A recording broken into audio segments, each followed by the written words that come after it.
Joining me today on NYSE Floor Talk is José Carlos Del Valle. He is CFO at Nexa Resources. Jose, it's wonderful to have you here. Thanks for joining me today. Thank you for having me. So, Jose, as a top global zinc producer, tell me, how is Nexa Resources navigating the current scenario of lower prices, and how is it leveraging its integration between mining and smelting segments? Yeah, right. Nexa is the fifth largest concentrate and metal zinc producer in the world. We have a history of more than 60 years operating mines and smelters both in Peru and in Brazil. And even though we have a benefit of having a partial hedge in terms of the cyclicality of the business, because we have both mines and smelters, we are feeling the impact. We also have a strong contribution from byproducts like copper, silver, lead, but still we have to change the strategy when we have these lower price cycles. First of all, we are focusing on making sure that we complete the ramp up of our new flagship mine, Aripuanã, in the state of Mato Grosso in Brazil. This mine will allow us to consolidate our leadership in the zinc market. It will also allow us to increase our copper production, and will increase the level of integration that we have between our mines and our smelters. Aside from that, we're focused on those things that we can control. Basically, increasing production, both in terms of additional throughput, recovery, so that we can maximize the amount of metal that we can sell to the market. Increasing productivity through a number of initiatives, reducing costs through efficiencies and stronger partnerships with our suppliers and our contractors, and definitely also through disciplined capital allocation, more than ever to preserve cash under these circumstances. One other topic that I think is important to mention is our focus on people.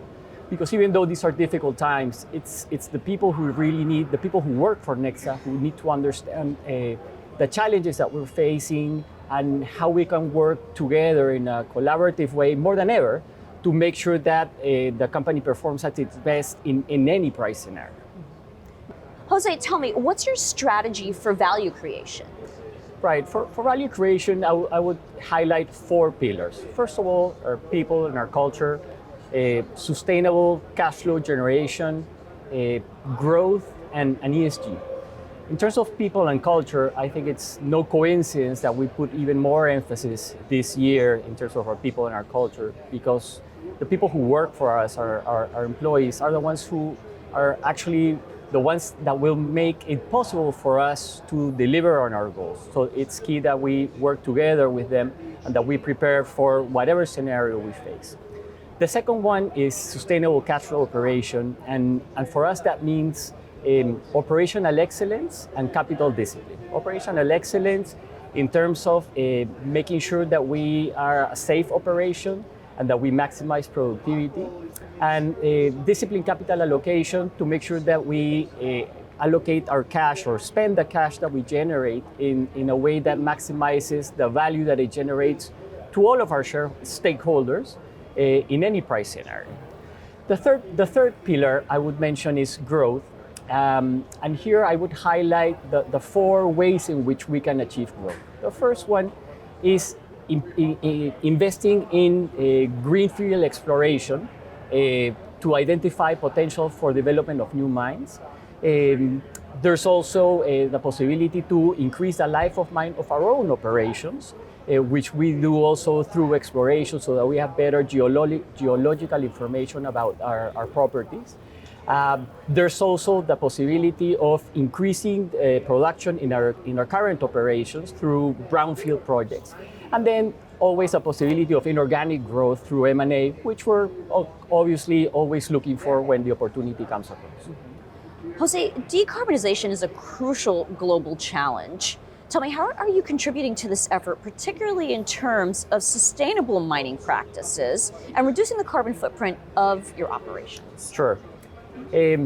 This is a super important aspect of our business, and it's no coincidence that we made public our ESG commitments about a year ago, when we were here celebrating the 5th year anniversary of Nexa's IPO at the New York Stock Exchange.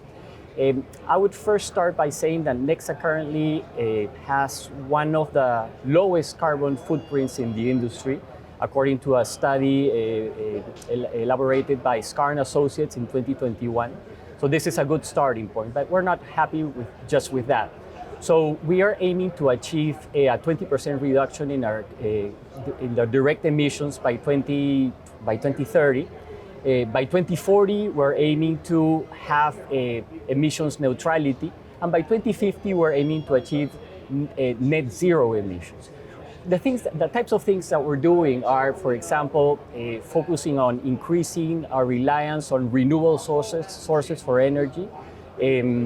We're working on implementing more circular economy initiatives, for example, maximizing the recirculation of water, trying to, for example, produce cement with tailings.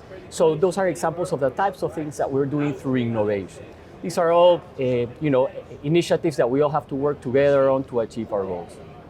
All right. Well, Jose, wonderful to talk with you. Thanks for joining me on Floor Talk today. Thank you. Pleasure being here.